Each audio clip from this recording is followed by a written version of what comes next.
Now, this is how we can loop a YouTube video on the iPhone. So let me get started and show you how it would work. If you are first time on the Foxtecc channel, consider subscribing for more tips and videos like this one.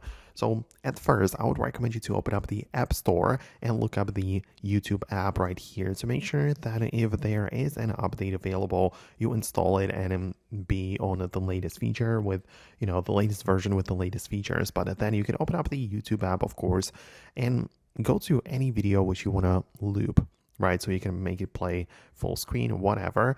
And the point is that in the top right, we have a dedicated settings button. So you can tap on it like this. A couple of options are going to appear, but below we can see the more.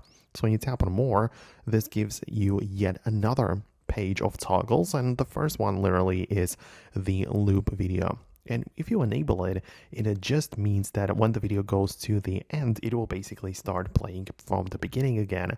And that's like the whole point behind it. It is integrated into the YouTube app, so it works well. That's why I told you to update to the latest version of the app to get the latest features, but it's possible that you have it even without the update. But that is basically all. I'm not going to make the video any longer than it needs to be. So if you like this approach, hit the thumbs up and subscribe for more, and I'll see you later.